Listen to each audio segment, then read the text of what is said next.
Hi, welcome to Code.io. In this video, we'll be solving a TCS Wipro interview question, and the name of the question is matSearch. So, as the name suggests, the question, we are given a matrix and we have to search if a number is present in that matrix. But there is one more important thing to note about this problem, that is the given matrix is a sorted matrix. So, what do I mean by the matrix is sorted? So, just consider an array that is sorted and you are just going to make it into a matrix. So if you consider an array with numbers 1 through 9 in sorted order, you are going to make a matrix out of it, a 3 cross 3 matrix out of it. So it will be, the first row will contain numbers from 1 to 3, the second row will contain numbers from 4 to 6, and the last row will contain number from 7 to 9. So this is the structure of the matrix. So I given a matrix that is sorted, okay. So in this particular example, we are given a matrix of 2 rows and 3 columns, and we are supposed to find if the number 8 is present or not. And since the number 8 is present, you are supposed to return the value 1 as the output. Now we'll see about the logic to solve this problem. So first we'll have a couple of variables to start with. And the name of the variables are I and j, representing the rows and columns of the matrix. So the I variable is going to represent the rows of the matrix and the j variable is going to represent the columns of the matrix. So the initial value of I will be 0. So starting from the 0th row, that is the first row, I mean we are using 0 based indexing, right? So initial value of I is 0 and the j's value will be m minus 1, representing the last column of the matrix.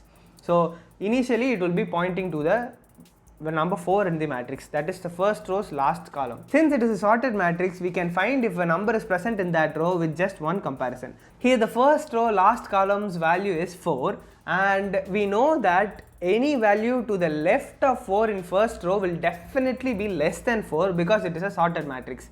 So we can just go ahead and see if the next row has value 8 or not. So this is the logic that we are going to use, and for columns as well we are going to use a similar logic. So since matrix of ij is less than the value of x, we are just going to increment the value of I. So the value is not present in the first row, so we are incrementing the value of I. Now we are looking at the second row of the matrix. Now in the second row, j is still pointing at the last column, by the way.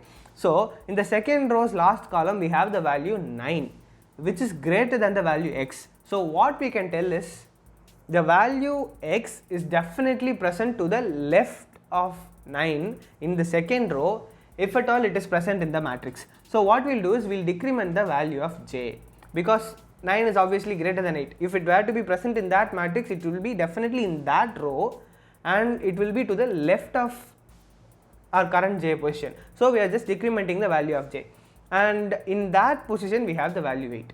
So for every operation or for every iteration that we are going to do with this, we are just going to check if matrix of ij is the value of x. If it is the value of x, we are just going to return 1. If it is greater than that, we are going to decrement the value of j. If it is less than that, we are going to increment the value of I. This is the basic concept of this program, and now we'll see how to program this.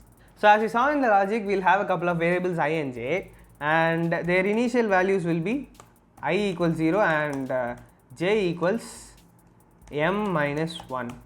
And we are going to use a while loop for this because we don't exactly know the number of iterations, and we are just going to have a couple of conditions for this. And those conditions are I less than n. So n is the number of rows in the matrix and I is the variable that we are going to use to travel the rows in the matrix. So I cannot be equal to n or greater than n. If it is equal to n, it will obviously produce out of bounds error because we are using 0 based indexing.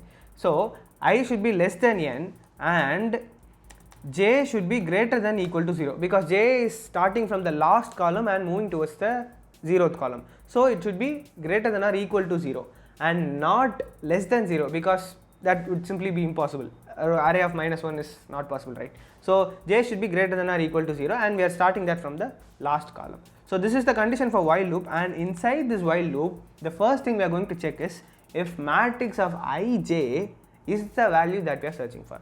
So if matrix, they are just giving mat. So if mat of ij equals x, we are just going to return 1. So it is the value that you are searching for and you have found it, so we are going to return 1. If not, we have to see if mat of ij is less than x. If mat of ij is less than x, that is j is currently at the last column. If it is less than x, it just means that no other values to the left of this particular number in that row will be x. So we can just go ahead and increment the value of I, seeing the next column. So we are incrementing the value of I. If this condition fails, if this if condition fails, if mat of ij is not less than x, it means that it is greater than x. If at all this number is present in the matrix, it should be in this row and to the left of this. So in that case, we are going to decrement the value of j. So j minus minus. I've just written else not the condition itself because it should either be equal, less than or greater than. So if the other conditions are not true, it should obviously be this condition. So I just written else and not the condition itself.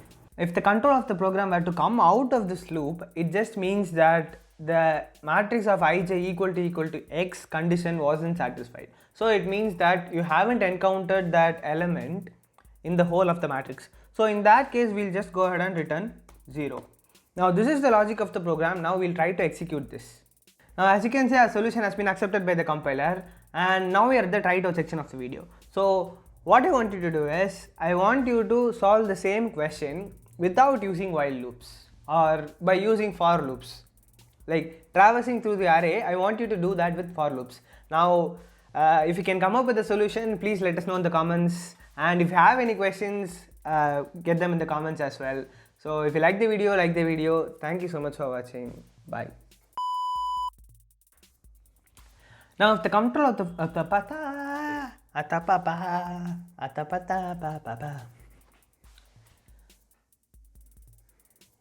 now as you can see, our solution has been accepted by the compiler, and hope you find this now as you can see now as you can see, our logic has been accepted by the compiler, and hope you understood this logic. Now here's the question for you. I want you to write the same algorithm. I want you to come up with the solution. What am I saying at this point? Now as you can see, our logic has been accepted by the compiler, and now we are at the try-it-out section of the program. Try to நான் சொல்றேன். இது like the video நல்லா இல்லையா? நான் வந்து like நல்லா இருக்கு கொஞ்சம்